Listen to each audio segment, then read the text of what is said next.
Hello there. Dr. Bill Crawford here, psychologist, speaker, author of 8 books, host of 2 PBS specials, here again to bring you another tip on how to help you create the life you want. Specifically, how to use my life from the top of the mind philosophy to bring more clarity, confidence, creativity into everything you do. Today I want to look at the topic of perfectionism and being a perfectionist. This is something I kind of discover when I'm out talking to my leaders and people in general. People really want to be perfect, and all the leaders want their people to be perfect. Understandable. Basically, we don't want people to just go around making mistakes or being complacent and not care whether or not they do a good job. The challenge with perfectionism, however, I think it has us setting ourselves up for failure.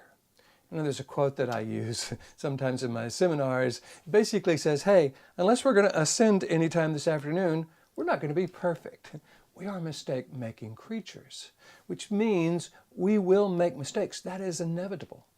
So if we make perfect our goal, we are pretty much guaranteed to fail. We're setting those up in our organization, our family. We're setting them up for failure because we are mistake-making creatures. And I think sometimes there's another factor of looking for perfection or being driven toward perfectionism that might be problematic. Reading a book by Brene Brown, one of my favorite authors. It's called Dare to Lead. And she talks about how shame is tied to perfectionism. The quote that she uses, this is one of the quotes I'm sending out to those 6,000 folks on my quote list. By the way, if you want to be on that list and receive one of my quotes each week, just go to my website, billcrawfordphd.com, hit the subscribe button. It's free. You'll get one each week. So she has this great quote. I've kind of changed it a little bit, but it basically goes like this. When perfection is the energy that is driving us, fear of measuring up and shame are always riding shotgun. And I think that what that says is when we are going for perfection and needing to be perfect, fear of not measuring up or shame is always just kind of riding right there, ready to kind of jump in when we inevitably don't measure up to being perfect. She talks about how many of us were raised to see our self-worth as being able to do the right thing or be the right person or make good grades or excel in sports, or in some ways we got the message that our worth is tied to what we accomplish and how well we accomplish it. One of the things I like to do is make sure that we are tying our worth not to what we do but to who we are. I encourage people when I'm working with them to create a list of 20 qualities or characteristics of them at their best. And this then allows us to bring these 20 qualities and characteristics to a situation, and we are worthy, we are valuable because of who we are, not just what we do. Now the cool thing is, when we bring these 20 qualities and characteristics to the doing of anything, we do it better. And for those of you who follow my life from the top of the mind philosophy, you know why that is. See, when we're fearing not being perfect, fearing not measuring up, or feeling shamed around making some mistake, we're coming from this fear-based, shame-based lower 20% of the brain. This is the reactive part of the brain. It's not very smart. It's not where our best thinking comes from. It's certainly not where our clarity, confidence, and creativity come from. So when we are using fear of failure or fear of shame as a driver to be perfect and the need to be perfect and tying our self-worth to needing to be perfect, we're really setting ourselves up to be pretty quickly thrown into that lower brain every time we make the inevitable mistake.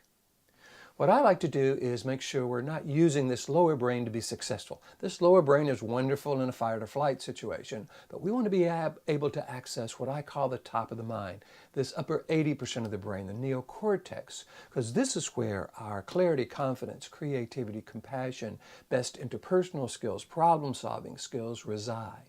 This is actually where we can be successful if we're not making perfect the goal. There's a quote from Mac Anderson that I really like that talks about the difference between perfection and excellence.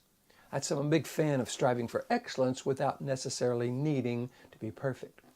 He says, excellence is the result of caring more than others think is wise, risking more than others think is safe, dreaming more than others think is practical, and expecting more than others think is possible. Number one, it's not other people that are telling us how we should be and who we should be. We're not even using their opinion of us to measure our own self-worth. We're making that decision. And we're coming from the part of the brain that can dream and can create life even when we're making a mistake. There's another concept that I use in my seminars where I talk about mistakes are mistakes, action that we took that missed. I talk about the fact that a long time ago the word sin was an archery term. It meant to miss the mark. So what we've done is we've taken our desire to have people be their best and do their best and instilled a fear of that not happening and the shame around how we feel about ourselves when that doesn't happen. That not measuring up, that not being enough is such a huge part of so many people's worries and fears and the things that gets in the way of their success.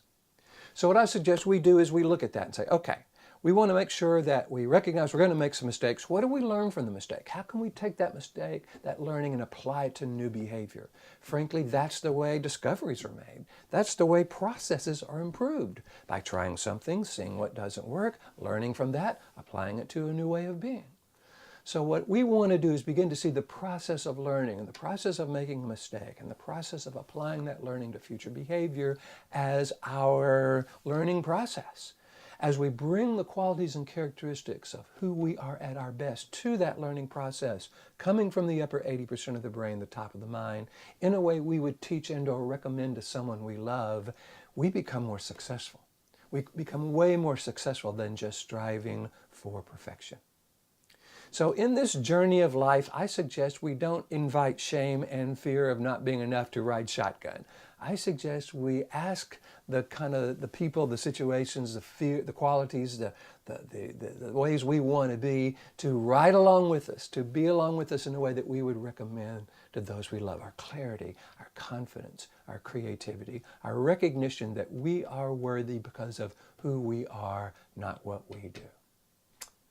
If this resonates with you and you want me to come to your organization and talk to your folks about kind of being able to come from this upper 80% of the brain and not use fear of failure or shame as a way of trying to be our best, it's what I do. It's what I love to do. I get to go around the world teaching my life from the top of the mind philosophy to individuals, organizations. Just go to my website, BillCrawfordPhD.com, hit the contact button, let me know what you're interested in. Love to talk with you about that.